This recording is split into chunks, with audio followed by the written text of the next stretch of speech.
এত মজার নাস্তা, তাও আবার বানানো এত বেশি সহজ। এটা না দেখলে বিশ্বাসই করতে পারবেন না যে এটা আসলে কতটা সহজ একটা রেসিপি। আপনারা আমার সাথে থাকেন, আমি খুবই সিম্পলভাবে রেসিপিটা শেয়ার করেছি। তো এখানে আমি আটা নিয়েছি হচ্ছে 2 কাপ। আটা ময়দা দুটো দিয়ে করে নিতে পারবেন, আমি আজকে আটা দিয়ে করে দেখাচ্ছি। এখানে আমি লবণ দিয়ে দিলাম হচ্ছে 1 চামচ, আর এখানে আমি ইস্ট দিয়ে দিব। ইস্টটা 1 চামচ দিব। আর ইস্ট যদি দীর্ঘদিন ভালো রাখতে চান তাহলে নর্মাল ফ্রিজে রেখে দিবেন, তাহলে অনেক দিন ভালো থাকে। লবণ আর ইস্ট অবশ্যই আলাদা করে রাখবেন। এখানে আমি দিয়ে দেব হচ্ছে 2 টেবিল চামচ চিনি। চিনিটা কম বেশি করে দিতে পারবেন। 2 টেবিল চামচ দিয়ে দেব হচ্ছে তেল। তেলটা কিন্তু পরবর্তীতে আমার আবারও লাগবে। এখানে একটা ডিম দিয়ে দেব। আর খুবই অল্প সময়ে এটা কিন্তু রেডি করা যায়।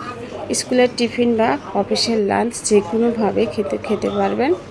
কুসুম গরম পানি দিয়ে দেব, দিয়ে ভালো করে ডোটা মেখে নেব। আর ইস্টের এই ডোটা যত ভালো করে মথে নেবেন এটা কিন্তু তত ভালো ফোলে। ইস্টের যে কোনো জিনিস বানান না কেন ইস্ট দিয়ে সেটা ভালো করে কিন্তু মথে নিতে হয়। অনেকেই বলে যে আমারটা হয় না। ভালো করে মথে নেবেন, দেখবেন হয়ে যাবে। আবারও কিছুটা তেল দিয়ে আবারও ভালো করে মথে নেব। তো এভাবে আমি রেখে দেব ঢাকনা দিয়ে ঢেকে। 1 ঘন্টা আধা ঘন্টা যত হাতে সময় থাকে রেখে দেবেন। এর মধ্যে কাঁচামরিচ পেঁয়াজ আমি কেটে নিয়েছি, 3টা আলু আর 2টো ডিম সেদ্ধ করে নিয়েছি। এখন আমি গ্রেটার দিয়ে গ্রেট করে নিচ্ছি। আপনারা কিন্তু হাত দিয়েও ম্যাশ করে নিতে পারবেন, কোনো সমস্যা নেই। আর এই নাস্তাটা এত বেশি মজা, আমি আবারও বলছি একবার হলেও ট্রাই করবেন।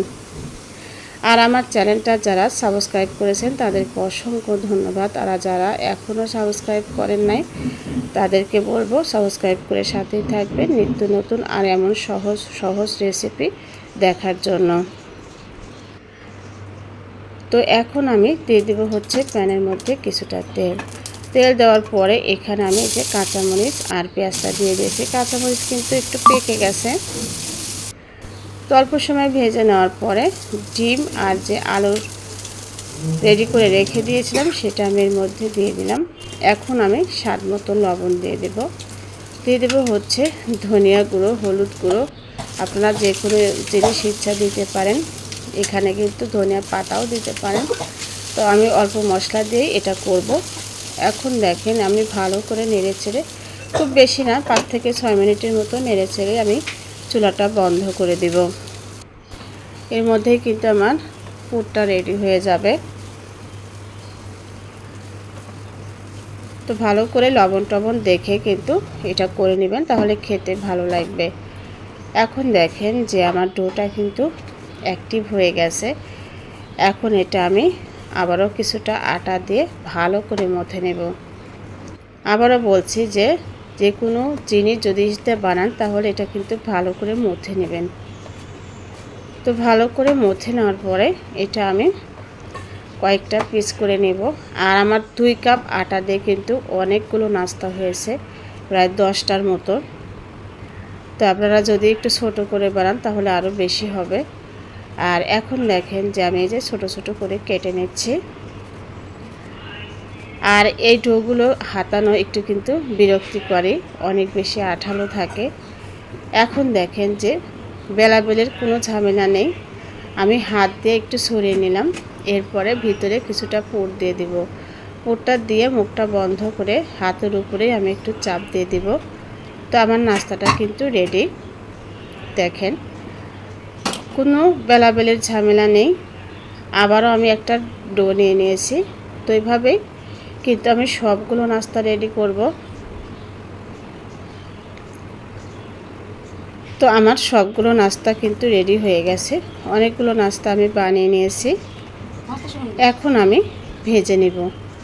এটা কিন্তু আপনারা ওভেনও দিয়ে করে নিতে পারবেন, যে কোনো চুলাতেই করে নিতে পারবেন। তো এখন আমি এই যে এক পাশটা অল্প একটু যখন হয়ে গেছে তখন আমি উল্টে দিয়ে কিছুটা তেল দিয়ে দিলাম।